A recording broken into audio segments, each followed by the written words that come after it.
I earned my degree online at Arizona State University.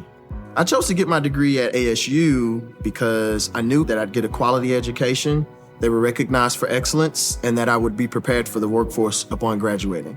To be associated with ASU, both as a student and alum, it makes me extremely proud, and having experienced the program, I know now that I'm set up for success.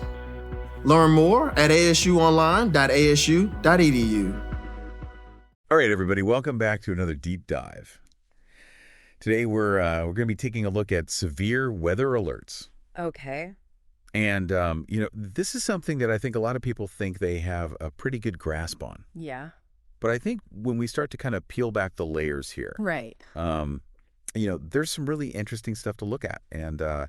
And you've given us a great batch of news articles here that we can dive into. Yeah. A lot of these are from recent weather events. So these are, real world examples Absolutely. of how these alerts are used.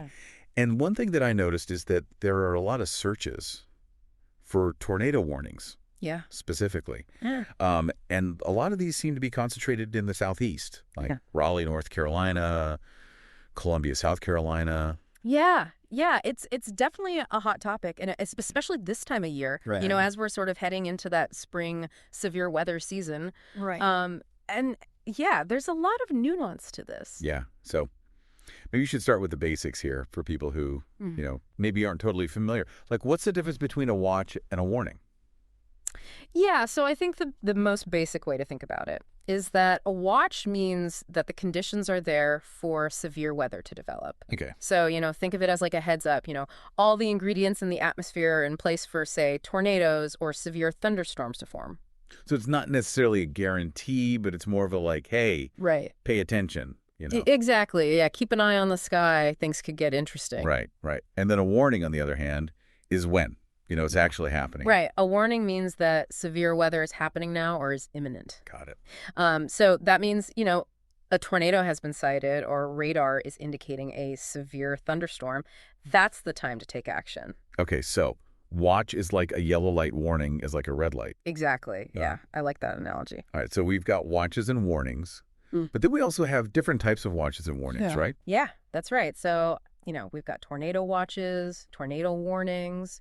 We've got severe thunderstorm watches, severe thunderstorm warnings. Okay. And each one is really specific to that type of weather threat.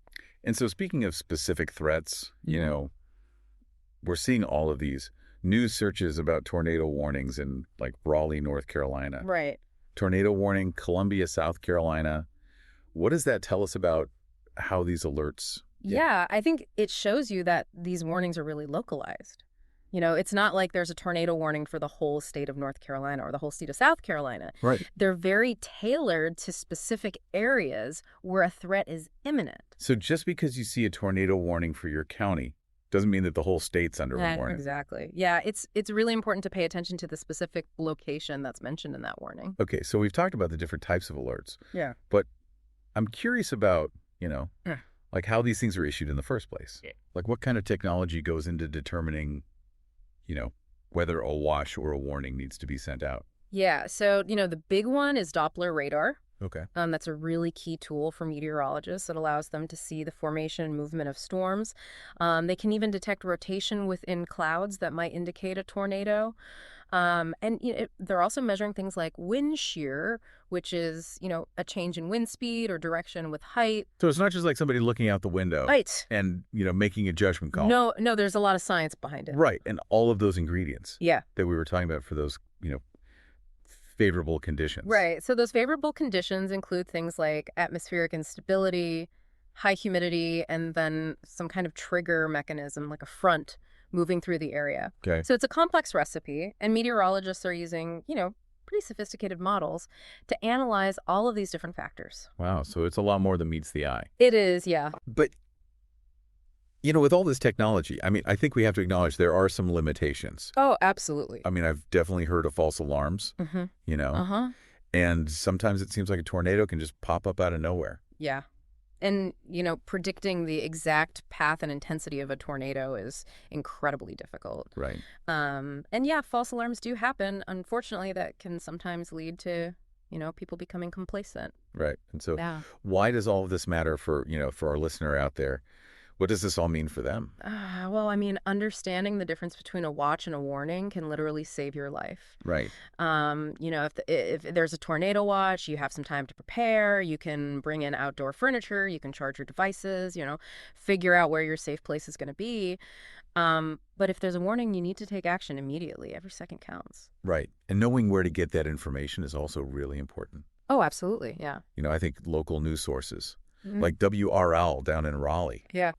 or WLTX over in Columbia, those are really crucial for people. They are, yeah. They can provide those real-time updates Right. and, kind of break down those warnings for very specific areas. So to kind of sum all this up, WASH means be prepared.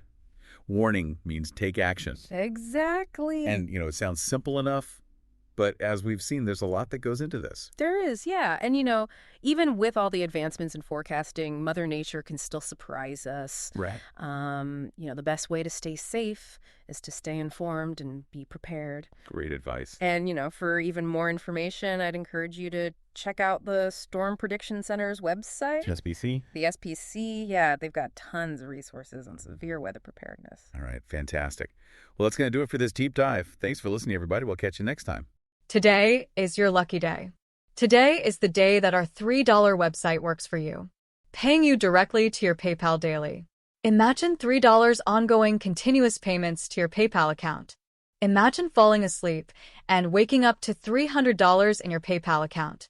How would this make you feel? How could this help you? What bills could you pay? What kind of fun could you have? What does that retirement look like now? All for a one-time payment of $3. This website is DFY done for you, fully built and completely hosted, and never stops collecting payments for you.